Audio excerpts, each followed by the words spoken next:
सो good morning dear student. आज हम start कर रहे हैं वेन डायग्राम्स। वेन डायग्राम्स का मीनिंग है वेन डायग्राम्स या वेन आरेख, है ना। वेन आरेख का मतलब होता है कि properties show with circles, properties of the sets show with the circles. जो प्रॉपर्टीज है सेट्स की वो हम किससे शो करेंगे? सर्कल से शो करेंगे ना, विद द सर्कल या डायग्राम। क्लियर? तो उसे हम बोलते हैं वेन आरेख या वेन डायग्राम। क्लियर? यहाँ पर आप एक एग्जांपल देखें, ये हम स्टडी कर रहे हैं। एग्जांपल देखें आप यहाँ पर। फॉर एग्जांपल 4 स्टूडेंट ABCD जो है आपके पास, ABCD जस्ट लाइक अ पिज़्ज़ा। वो किसको पसंद करते हैं? पिज़्ज़ा को। क्लियर? और EFG जो स्टूडेंट है आपके पास, स्टूडेंट या चिल्ड्रंस जो भी है, वो पसंद करते हैं नूडल्स। क्लियर है ना? ये जो स्टूडेंट है ABCD ये लाइक करते हैं पिज़्ज़ा, और जो सेकंड आपके पास एक ग्रुप है वह EFGH वो पसंद करता है नूडल्स। इस एग्जांपल के थ्रू हम समझेंगे तो क्लियर है कि दोनों को मैंने एक सर्कल में शो कर दिया है। ये सर्कल शो कर दिया, पिज़्ज़ा वालों को के सर्कल को मैंने P नेम दे दिया है, और नूडल्स वाले को जो लाइक करते हैं उसको मैंने N नेम दे दिया है। क्लियर? तो ये हो गया ABCD और EFGH। क्लियर? ये मैंने एलिमेंट यहाँ पर शो कर दिए हैं, पिज़्ज़ा के लिए ABCD और नूडल्स के लिए EFGH, है ना। ये दोनों सर्कल्स हैं। इन दोनों सर्कल्स में दोनों में डिफरेंस है, दोनों में कोई भी कॉमन एलिमेंट नहीं है यहाँ पर। क्लियर? कॉमन एलिमेंट नहीं है, दैट मीन्स दोनों के सर्कल कैसे डिफरेंट है ना। तो ये जो दोनों सर्कल्स हैं या दोनों जो सेट है ना, कौन सा P और N, इसको डिसजॉइंट सेट्स। डिसजॉइंट सेट्स का मतलब है कि वो जॉइंट कहीं पर भी नहीं है, कहीं पर भी वो कनेक्शन नहीं है उन दोनों का। क्लियर है ना? Disjoint sets. डिसजॉइंट सेट्स को आप कह सकते हैं असंयुक्त समुच्चय, है ना।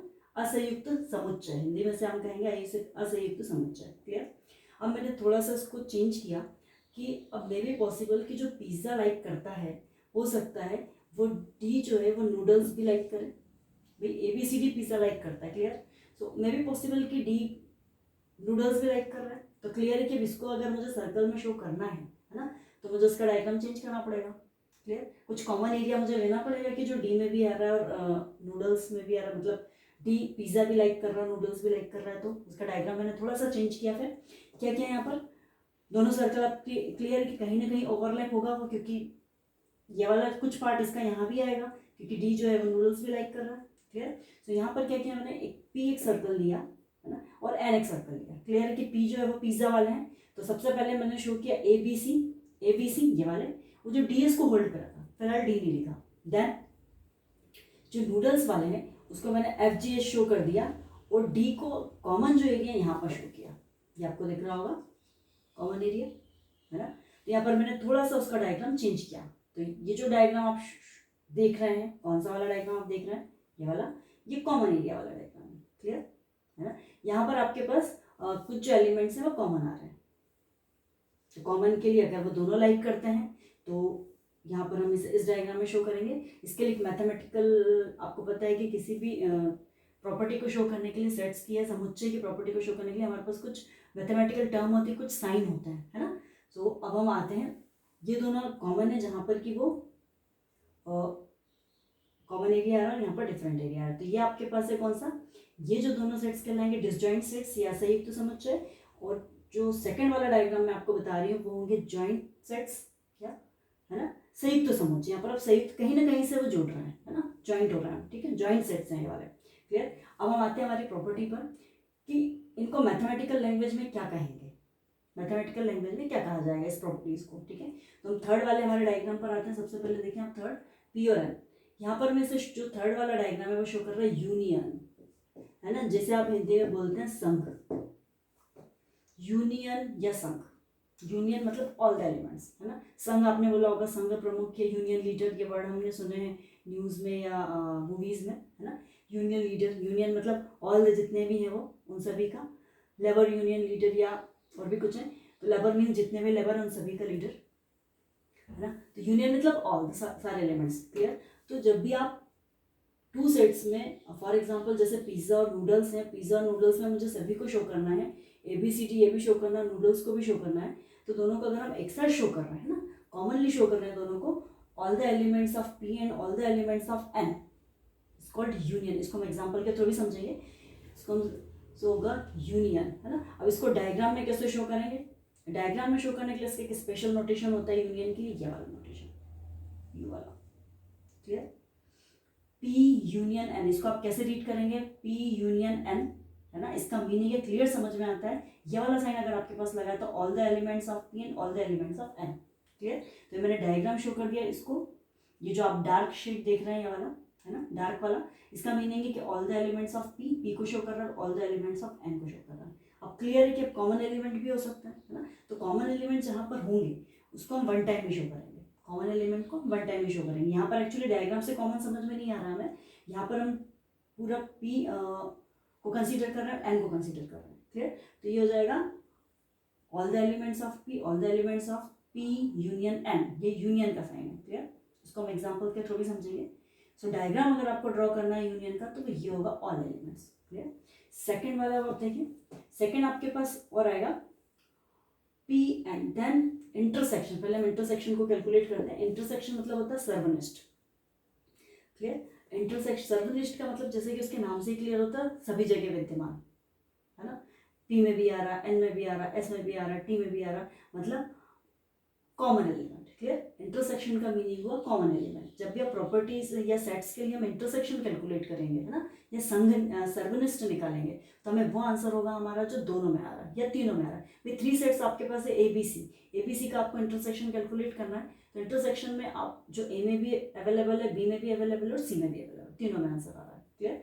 सो यहाँ पर इंटरसेक्शन मैंने ये शो कर रखा है, फिफ्थ वाला डायग्राम शो कर रखा है एक्चुअली। तो आप फिफ्थ वाला डायग्राम पे फोकस करें। जो सेकंड हम इंटरसेक्शन देख रहे हैं ये fifth diagram, clear. Fifth diagram में आपके पास क्या आ रहा है? ये वाला जो पार्ट मैंने बताया कॉमन, ये वाला डी वाला पार्ट, ये जो डी है यहाँ पर देखो आप, ये डी है ना, इसको मैंने डार्क कर दिया। इसको आप रीड कैसे करेंगे? P इंटरसेक्शन N, है ना। P इंटरसेक्शन N का मतलब वो वाला एरिया जो दोनों में आ रहा, मतलब P इंटरसेक्शन N का यहाँ पर आंसर होगा D, जो कॉमन एरिया आ रहा है यहाँ पर। P intersection N equals to D, clear, ये हो गया। देन अब आपके पास होता है difference of the sets. Difference of the sets का मतलब क्लियर है कि डिफरेंस मतलब माइनस, जनरली तो हम माइनस ही करते हैं। 10 - 6 आंसर हुआ 4, है ना। तो सेम कंडीशन यहाँ पर हम डिफरेंस या माइनस हम किस में कैलकुलेट कर रहे हैं? ये प्रॉपर्टी या ऑपरेशन किस में यूज कर रहे हैं? सेट्स पर, है ना। डिफरेंस ऑफ द सेट्स मतलब सेट्स को माइनस हम कैसे करेंगे, क्लियर। सो इसके लिए जो यहाँ पर हम शो कर रहे हैं, जो सेट्स के लिए माइनस शो करेंगे, डायग्राम आप देखें फोर्थ वाला, क्लियर। ये वाला डायग्राम आप देखें, P और N ये मैंने दोनों ड्रॉ कर दिए। P और N में जो आपके पास आंसर आएगा, है ना, ये डायग्राम के थ्रू मैं आपको बता रही हूँ, जो कॉमन है आपके पास उस कॉमन को माइनस करेंगे, है ना। फॉर एग्जांपल ये जो आपके पास P और N में D जो आपके पास आंसर ये कॉमन था। अब मुझे P - N कैलकुलेट करना, तो मेरा आंसर जो P में रिमेनिंग एलिमेंट है, मतलब N से कोई भी नहीं है, N में कितने भी रिमेनिंग एलिमेंट उससे कोई इफेक्ट नहीं पड़ेगा, है ना। हम सिर्फ कॉमन P में से सिर्फ जो कॉमन एलिमेंट आ रहा है उसे माइनस करेंगे और जो आंसर आएगा वो फाइनल आंसर होगा, है ना। सो क्लियरली मैंने इसको डार्क करके बताया है। ये देखिए आप P और N में ये जो D है, D वाला पार्ट ये वाला जो, इसको मैंने माइनस कर दिया।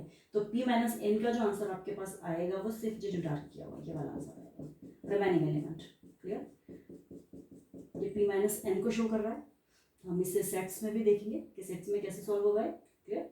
ये भी डायग्राम हमने देखा था, ये वेन डायग्राम शो कर रहे हैं। जितने भी प्रॉपर्टीज मैंने आपको बताई हैं, वेन डायग्राम या property show by the diagram या वेन डायग्राम के थ्रू ये प्रॉपर्टी शो की। आपके पास है यूनियन P, फर्स्ट वाली property union, P union N, then intersection, P intersection N, common area आएगा यहाँ पर। और जब मैथमेटिकल क्वेश्चन हम सॉल्व करेंगे तो यहाँ पर कोई मैथमेटिकल वैल्यू आएगी, क्लियर।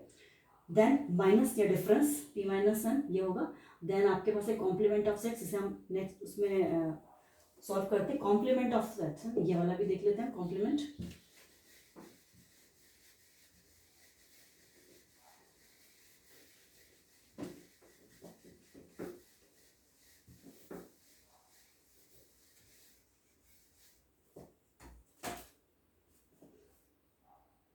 कॉम्प्लीमेंट के लिए हमेशा मैंने आपको बताया था कि यूनिवर्सल सेट होता है ना, यूनिवर्सल सेट या बेसिक सेट, है ना। यूनिवर्सल सेट से ही सारे सेट्स क्या होते हैं, बनते हैं या बिल्डअप होते हैं, क्लियर। तो जब भी हमें प्रॉपर्टी शो करनी होती कॉम्प्लीमेंट के लिए, है ना, कॉम्प्लीमेंट ऑफ सेट्स के लिए हमेशा हमें यूनिवर्सल सेट या बेसिक सेट या को ऑब्जर्व करना पड़ता है, क्लियर। सो फॉर एग्जांपल मैं फोर्थ प्रॉपर्टी आपको बता रही हूँ, यूनिवर्सल सेट। यूनिवर्सल सेट मैंने हमेशा आपसे कहा, ये बेसिक सेट जो होता है वो हमेशा बड़ा होता है ना। तो सपोज यू 1 2 3 4 ये यूनिवर्सल सेट है। अब इसमें से मैंने इसी से है ना जो ए इसी के एलिमेंट लेकर एक और सेट मैंने बना दिया 1 और 2। क्लियर हो गया। सो कॉम्प्लीमेंट ऑफ ए का मीनिंग होता है जो ए में एलिमेंट आ रहे हैं उसे छोड़कर। यूनिवर्सल सेट हम उस जब भी आपको कॉम्प्लीमेंट सेट्स का मतलब होता है पूरक समुच्चय, है ना। कॉम्प्लीमेंट मतलब पूरक, पूरक समुच्चय। पूरक समुच्चय के लिए पूरक जैसे कि हम देखते हैं एग्जाम में हमें पूरक या सप्लीमेंट्री मिलती है ना। जितने सब्जेक्ट हैं उसमें से पास ना होकर किसी एक में अगर आप फेल हो गए, है ना, तो जो रिमेनिंग पार्ट है जिसमें आप फेल हुए हैं वो होता है पूरक, है ना। तो सेम कंडीशन ये कि ऑल सब्जेक्ट हैं आपके पास 1 2 3 4, 1 2 3 4 में से अब आप किसमें फेल हो गए, 1 और 2 में हो गए, है ना। तो 1 और 2 में आप फेल हो गए तो ये हो गया आपके पास पूरक या complement of A. Complement of A के लिए एक नोटेशन होता है आपके पास A dash. Clear. Complement of A के लिए नोटेशन आप शो करते हैं। ए का कॉम्प्लीमेंट आपको कैलकुलेट करना तो होगा ए डैश से शो करेंगे। बी का कॉम्प्लीमेंट कैलकुलेट करना बी डैश, सी का कॉम्प्लीमेंट कैलकुलेट करना सी डैश। क्लियर। सो ये होता है कॉम्प्लीमेंट या पूरक समुच्चय। पूरक का मतलब दोनों को मिलकर कंप्लीट हो जाता है ना। अगर आप 4 सब्जेक्ट में मेन एग्जाम में पास हो गए हैं और 2 सब्जेक्ट में आप सप्लीमेंट्री एग्जाम में पास हो गए हैं तो कुल मिला के टोटल आप पास हो चुके हैं, है ना। तो क्लियरली यहाँ पर क्या होता है कि ये आपके पास ए सेट मतलब 2 सब्जेक्ट में आप यहाँ पास हो गए। अब ए डैश के लिए अब आपके रिमेनिंग सब्जेक्ट आपके कौन से बचे, 3 और 4, है ना। तो ए डैश में आपका आंसर होगा 3 और 4, 3 और 4 में आप ए डैश में पास हो गए। तो क्लियर है कि इन दोनों को मिलाकर वापस से आपके पास आएगा यू, है ना। टोटल आप पास हो चुके हैं उसमें। सो क्लियर है कि ए डैश में या कॉम्प्लीमेंट ऑफ ए में या पूरक समुच्चय में कौन से एलिमेंट आते हैं, रिमेनिंग एलिमेंट, है ना। Complement of A, remaining element of A में जो आ रहा है उसे छोड़कर। सेम अगर बी आपको देखना है तो बी में जो आ रहा है उसे छोड़कर, है ना। तो आप ऑब्जर्व कहाँ करेंगे, यूनिवर्सल सेट या बेसिक सेट में। तो जब भी आप कॉम्प्लीमेंट आप कैलकुलेट करेंगे तो हमेशा एक बेसिक सेट की रिक्वायरमेंट हमें रहती है या एक यूनिवर्सल सेट की हमें जरूरत रहती है ना। इसको आप डायग्राम से कैसे शो करेंगे। क्लियर। यहाँ पर यूनिवर्सल सेट एक बनाया जाता है ये। क्लियर। ये हो गया ए।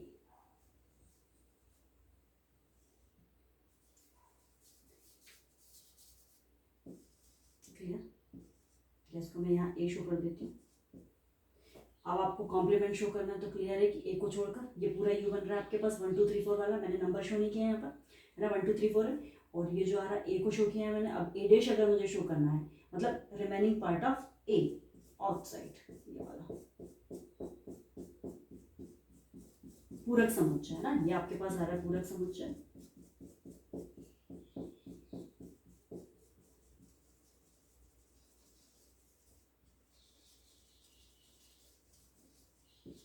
तो ये जो आपके पास आ रहा है शेड वाला, है ना, शेडेड एरिया है वो आपके पास आ रहा है ए डैश, कॉम्प्लीमेंट ऑफ है। क्लियर। तो ये हो गया हमारे पास यूनियन इंटरसेक्शन को। हम एक बार विथ एग्जांपल समझ लेते हैं। यूनियन इंटरसेक्शन एंड डिफरेंस, इसको हम यहाँ से समझ लेते हैं। Suppose A is equals to A B C and D and B is equals to C D E and F. Clear. अब मैंने सबसे पहले कैलकुलेट किया यूनियन। यूनियन का मीनिंग हुआ A union B. Clear. A union में जितने भी एलिमेंट है सभी आएंगे A B C and D. ये ए वाले पूरे एलिमेंट आ गए। अब सी और डी एक्चुअली कॉमन आ रहा है तो हम उसको नहीं लिखेंगे, रिपीट हो रहा है। Then E and F, A union भी हुआ। सेकेंड हम कैलकुलेट करते हैं इंटरसेक्शन। इंटरसेक्शन के लिए आप क्या करेंगे, जो कॉमन एलिमेंट है सिर्फ वही आंसर होगा। क्लियर। सो इंटरसेक्शन के लिए जो साइन यूज होता है वो ऐसा होता है, जस्ट अपोजिट है यूनियन। यूनियन का जो साइन है उसका उल्टा, ये कह सकते हैं आप। क्लियर। सो होगा A union B, A intersection B, sorry A intersection B में आपके पास सी और डी कॉमन एलिमेंट आ रहा है तो ए इंटरसेक्शन बी का जो आंसर होगा वो होगा C and D. Clear. Then last अब हम कैलकुलेट करते हैं डिफरेंस। क्लियर। डिफरेंस के लिए आप क्या करेंगे, डिफरेंस में ए माइनस बी, आपको डिफरेंस बता देती हूँ, ए माइनस बी। क्लियर। सो ए माइनस बी में आप क्या करेंगे, जो ए और बी, पहले ए को ऑब्जर्व करते हैं एबीसीडी और बी को ऑब्जर्व करते हैं। जो कॉमन एलिमेंट आपके पास आ रहे हैं सी और डी। क्लियर। उसको हम माइनस कर देंगे। ए माइनस बी कैलकुलेट करना तो हमारा आंसर होगा ए बी जो रिमेनिंग एलिमेंट है, क्लियर। और बी माइनस ए कैलकुलेट कर रहे हैं तो बी माइनस ए, तो क्लियर है कि बी और ए में आप देखें बी में जो आपके पास एक्स्ट्रा एलिमेंट आ रहे हैं वो आपके पास आंसर होगा बी माइनस ए का, है ना। E and F, B minus A का आंसर होगा ई एफ। और मे बी पॉसिबल अगर कॉमन एलिमेंट नहीं आ रहे हो तो ऐसा भी तो हो सकता है कि कॉमन एलिमेंट नहीं आए, तो डिफरेंस हम कैसे कैलकुलेट करेंगे, क्लियर। इन केस कोई कॉमन एलिमेंट नहीं है यहाँ पर,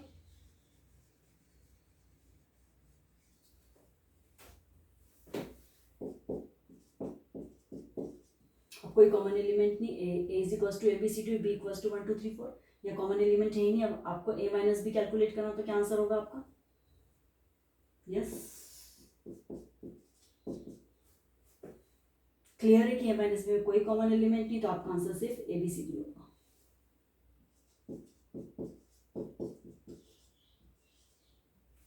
क्लियर। सेम कंडीशन अगर आपको इंटरसेक्शन कैलकुलेट करना और इंटरसेक्शन में कोई कॉमन एलिमेंट नहीं आ रहा है, इंटरसेक्शन का मतलब होता है जो सभी में आ रहा है वही, है ना। और इनकेस कोई भी कॉमन एलिमेंट नहीं आ रहा, सपोज ए और बी का इंटरसेक्शन मुझे कैलकुलेट करना, इन दोनों का ही करना है मुझे, है ना, क्योंकि यूनियन में तो all elements of A and all elements of B आ जाएंगे, है ना। बट अगर आपको इंटरसेक्शन कैलकुलेट करना तो इंटरसेक्शन तो कॉमन एलिमेंट ही आता है, बट नहीं आ रहा है, तो यहाँ पर आपका आंसर हो जाएगा 5, है ना। कॉमन एलिमेंट नहीं है तो आंसर होगा 5, क्लियर। तो ये प्रॉपर्टीज है। अब हम क्वेश्चन देखेंगे।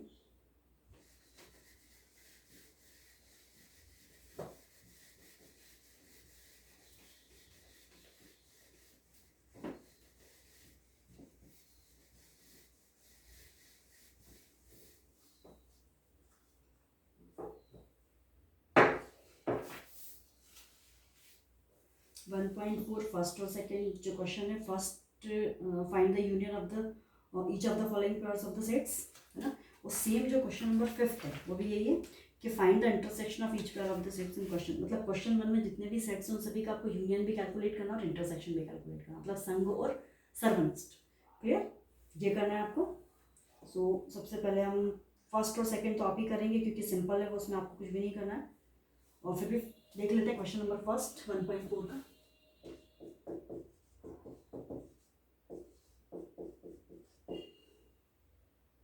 फर्स्ट पार्ट क्या है, first part x is equals to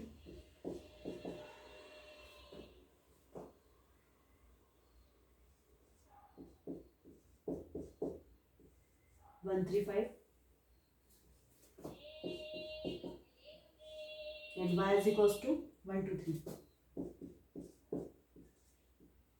clear. तो हम कैलकुलेट करेंगे x यूनियन y, क्लियर है कि x यूनियन y में all elements of x and all element of y, so clear है कि 1 2 3 क्योंकि कॉमन है, सो वन टाइम में आएगा रिपीटोरसली x union y।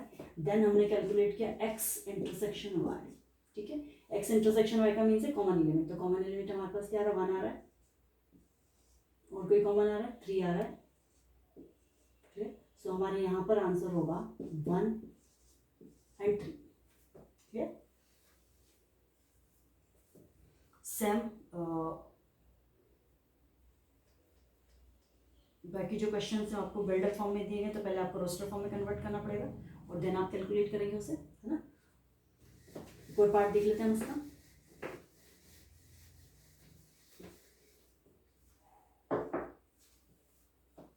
Fourth part देख लेते हैं।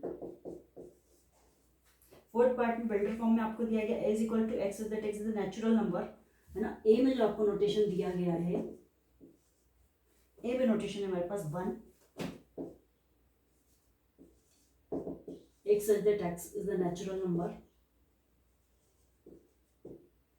और जो नोटेशन आपके पास है 6 इज लेस देन, सॉरी 6 नहीं 1 है यहाँ पर, 1 इज लेस देन x, है ना। सो 1 कर देते हैं, clear. 1 is less than x is less than equals to 6। और सेकंड जो आपके पास टर्म है या b जो आपके पास है वो आपको दिया गया है 6 इक्वल भी है यहाँ पर, नो इक्वल ही है 10। जितने भी बिल्डर फॉर्म है पहले आप उसे रोस्टर फॉर्म में कन्वर्ट करेंगे, फिर ऑपरेशन यूज करेंगे, यूनियन, इंटरसेक्शन या डिफरेंस जो भी आपको कैलकुलेट करना है, क्योंकि विदाउट रोस्टर फॉर्म हम उसे सॉल्व नहीं कर पाएंगे, हमें नहीं समझ में आएगा कि कौन सा एलिमेंट कॉमन है या नहीं है ना। सो क्लियरली यहाँ पर a इज इक्वल्स टू आपके पास आंसर हो जाएगा। यहाँ से हम ऑब्जर्व करेंगे x 1 is less than x, मतलब x की वैल्यू 1 से ग्रेटर है और कहाँ तक जा रही है, और less than equals to 6, equal का साइन भी यहाँ पर लगा हुआ, दैट मीन्स 6 तक जाएगी, है ना। तो हमारे पास जो a का आंसर होगा वो होगा 2, 3, 4, 5 and 6, clear। then b 6 is less than x is less than 10, मतलब 6 x की जो वैल्यू 6 से ग्रेटर है, क्योंकि यहाँ इक्वल वाला साइन, ऐसे वाला इक्वल साइन नहीं है ना, तो ग्रेटर है, दैट मीन्स कितना होगा 6, 7, 8, और देन x की वैल्यू 10 से कैसी है, लेस है, मतलब 10 से छोटी है, तो 10 से छोटी इसका मतलब हुआ 9, क्लियर। तो कहाँ तक जाएगी आपकी वैल्यू 7, 8 and 9, क्लियर। हम कैलकुलेट करेंगे a यूनियन b, कैसे कैलकुलेट करेंगे, all the elements of b, that means 2, 3, 4, 5, 6, 7, 8 and 9, clear, ये हो गया यूनियन। अब इसका इंटरसेक्शन भी कैलकुलेट करना है क्वेश्चन नंबर 5 के अकॉर्डिंग। इंटरसेक्शन का मीनिंग है कॉमन एलिमेंट, अब क्लियर है कि यहाँ तो कॉमन कुछ भी नहीं आ रहा हमारे पास, सो आपके पास आंसर हो जाएगा 5, क्लियर, ये हो गया। Question number 4, second third on your homework आप ही करेंगे उसको। क्वेश्चन नंबर 4 पे आया हुआ, क्वेश्चन नंबर 4 में आपको यूनियन ही कैलकुलेट करना सभी के लिए, सो कर लेंगे आप, है ना। Question number 4 on your homework में ही है, क्वेश्चन नंबर 4 भी क्यों है, क्योंकि क्वेश्चन नंबर 4 में आपको यूनियन ही कैलकुलेट करना है, आपके पास सेट्स दिए गए ABCD, है ना, और A यूनियन B आपको कैलकुलेट करना, तो all the elements of N, all the elements of B, ठीक है, या A union B union C आपको कैलकुलेट करना, तो all the element of A, all the element of B, all the element of C, all element सभी आ जाएंगे, clear. उसमें ऐसा कुछ प्रॉब्लमेटिक नहीं है, क्योंकि क्लियर ही आपकी समझ में आ जाएगा वो। सो होमवर्क है आपके लिए वो भी। नेक्स्ट क्वेश्चन हम देखते हैं, क्वेश्चन नंबर 5 हमने कर लिया था, क्योंकि इसके साथ ही हो रहा था फर्स्ट और 5 में। सो क्वेश्चन नंबर 6 हम देखते हैं, ABCD, यहाँ पर आपको इंटरसेक्शन कैलकुलेट करना है, तो इस पर हम थोड़ा सा फोकस करते हैं क्वेश्चन नंबर 6 पर।